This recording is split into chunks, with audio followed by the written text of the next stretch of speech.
From the Corinium Chief Analytics Officer Conference, Spring, San Francisco, it's theCUBE. Hey, welcome back everybody. Jeff Frick here with theCUBE. We're in downtown San Francisco at the Corinium Chief Analytics Officer Spring event. About 100 CAOs as opposed to CDOs talking about big data and transformation and analytics and the role of analytics, and a lot of practitioners. We're really excited to have our next guest. He's up from Mexico City. It's Jose Murillo. He's the Chief Analytics Officer from Banorte. Jose, great to see you. Oh, thank you for having me, Jeff. Absolutely. Nice So to be for here. people that aren't familiar with Banorte, give us a quick overview. Banorte is the second largest financial group in Mexico. During the last 3 years, we were able to leapfrog Citibank and Santander. Congratulations. And as we were talking before we turned the cameras on, you and your projects had a big part of that. So before we get in it, you are a Chief Analytics Officer. How did you come in? What's the reporting structure? How do you work within the broader spectrum of the bank? Well, I moved to Banorte about 5 years ago I was working at the central bank, where I spent about 10 years in the MPC, the Monetary Policy Committee. And I was invited initially by the president of the board. And when a new chief operating officer was named, he invited me to lead a new analytics business unit that he wanted to create. And that's the way that I arrived there. Okay, so you report then to the COO. He's the COO/CFO. And so he's not only a very smart guy, but a very powerful guy within the organization. And does the CIO also report to him? The CIO, the CDO, the CMO report to him. Okay, so you have a CDO as well, Chief Data Officer. We have a CDO who I work very close with him. We could go for a long time. Yeah. I might not let you leave for lunch. So I'm just curious on the relationship between the CDO and the CAO, the Data Officer and the Analytics Officer. We often hear one or the other. It's very seldom that I've heard both. So how do you guys divide and conquer your responsibilities? How do you parse that out? I guess he provides the foundation that we need to find the analytics projects that are going to transform the financial group. And he has been a very good partner in providing the data that we need. And basically what we do as the CAO, we find those opportunities to improve the efficiency, to bring the customer to the center and be able to deliver value to our stakeholders. Right, so he's really kind of giving you the infrastructure, if you will, of making that data available, getting it to you from all the various sources, et cetera, that then you can use for your analytics magic on top. Exactly. Okay, so that's very good.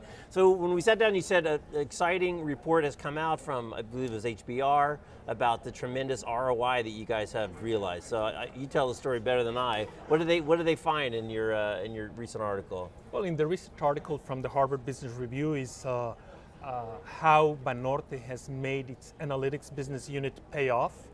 And what we have found in the past 3.5 years is we've been able to deliver massive value, and by now we have surpassed $1 billion in net income creation from analytics projects made on cost saving strategies and revenue generating projects. So you should pay for yourself just barely. Yeah. No, I mean that's great. It's such a great story. Just barely. Just barely, because it's so important. So, as you said, that $1 billion has been realized both in cost savings, but more importantly on incremental revenue, and that's really the most important thing. Exactly. So how are you measuring that ROI? So basically the way we measure it is on cost saving strategies that are related to risk, operational and financial costs. It's the contemporaneous effect, and that can be audited. Right. And on the other side, on revenue generating projects, the way we do it is we estimate the customer lifetime value, which is nothing else than the net present value of the relationship with our customers. So we need to estimate survival rates plus the depth of our relationship with our customers. So I just love, so you're doing all kinds of projects, you're measuring the value of the projects. What are some of the projects that had a high ROI that you would have never guessed that you guys applied some analytics to and said, wow, terrific value relative to what we expected? Let me tell you about two types of projects. The first project that we started on was on cost of risk cutting strategies, and we delivered massive value and very quickly. So that helped us gain credibility. And the way we do it, we did it is like to analyze the dicing of the data where we had excessive cost of risk. And in the first year, actually that was the first quarter of operations, we yielded about a 25% incremental value to the credit card business. And after that, we started to work with them and started the discovery data process. Right. And from there, we were able to optimize analytically the cross-sell process. And that's a project that has already a 3-year maturity. And by this time, we are able to sell, without having any bricks or mortars, about 25% of the credit cards sold by the financial group. If we were a territory within the financial group, right, we would be the largest one, with 400 basis points lower on cost of risk, 30% more on activation rates, and it's no surprise that the acquisition cost is 30% less vis-a-vis our most efficient channel. Right. I just want to keep digging down into this, Jose. There's a lot of stuff to go. I mean, you've been issuing cards forever. So was it just a better way to score customers? Was it a better way to avoid the big fraud customers? Was it a better way to steal customers maybe from a competitor with a competitive rate that you can afford? I mean, what are some of the factors that allowed you to grow this business in such a big way? I guess it's something that has been improving during the first 3 years. The first thing is that we made like a very simple cascade on seeing why we were not that efficient in our cross-sell process, and we kind of fixed every part of it, like on the income estimation models that we had with, and we partnered with the risk department to improve them, up to the information that we had on our customers to contact them, and we partnered with data governance to improve those, and finally on the delivery process and all the engaging process with the customers. And it seemed that we were going to find something that was going to be more costly, but it was something that we had at the center of the customer, so that it was more likely for them to go and pick up the card and right, we deliver it to their homes. And finally that process was much more efficient, and the gains that we had, we shared them with our customers.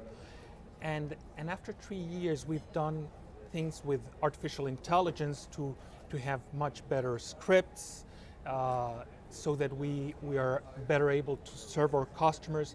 We do a lot of experimentation that we didn't do before. Right. And we use some concepts from behavioral economics to try to explain much better the value proposition to our customers. So I love this point, is that it was a bunch of small, was optimizing lots of little steps and little pieces of the pie that added up to such a significant thing. It wasn't like this magic AI pixie dust, right? Initially it was a big bang. Right. And then it has been something incremental that has since, it's a project that at the end of the day we own. Right. And it's something that we are tracking. We are willing to put all the effort to have all the incremental efficiency within the process. So people, process, and technology, we talk about those are the three pieces always to drive organizational change. And usually the technology is the easy part. The hard part is the people in the process. So as you and your team have started to work with the various lines of businesses for all these different pieces, promotional piece, customer retention piece, risk and governance piece, cross-sell piece, how has their attitude towards your group changed over time as you've started to deliver insight and all this incremental deltas into their business? I guess you're hitting just on the spot. Building the models is the easy part. The hard part is to build the consensus around to change a process that has run for 20 years. There's a lot of inertia. Right. And there are a lot of silos within organizations. So initially, I guess the credibility that we gained initially helped us move faster. Right. And at the end of the day, I think what happens is that the way that we are set up is that the incentives are very well aligned within the different units that need to interact, in the sense that we are a unit that it's sponsored by corporately sponsored, and we make it easier for our partners to attain their goals. Right. So that's and they don't share the cost of the right. of us. So and that those helps. are the goals they already had. So you're basically helping them achieve their objectives that they already had better and more efficiently. Yeah. And you're pointing out correctly. It's the people, and it's right. Besides the math, it's a highly, you could say, diplomatic or political position, in the sense that you need to have all the different partners and stakeholders aligned to change something that has been running for 20 years. Right. I just love it's a ton of little marginal improvements across a wide variety of touch points. It's so impactful. So what do you, as you look forward now, is there another big bang out there, or do you just see kind of this constant march of incremental improvement, and or are you just going to start getting into more different businesses or kind of different areas in the bank to apply the same process? Where do you go next? Well, we started with the credit card business, but we moved to all the verticals within the financial group, from mortgages, auto loans, payroll loans, to we are working with the insurance company, the long-term savings company. So we've increased our the scope of the group, and we moved not only from cost to revenue generating projects, and so far it has been we've been on an exponential increase of our impact. I guess that's the big question. On the first year, we were able to do 46 times our cost. The second year, we made 106 times our cost. The third year, we were close to 200 times our cost with an incremental base. And so far, we've been on this increasing slide. At some point, it's I guess we're going to decelerate, but so far we haven't. Right, law of big numbers. Eventually, you got to. The growth curve will slow down a little bit. All right. Well, Jose, I'll give you the last word before we sign off here.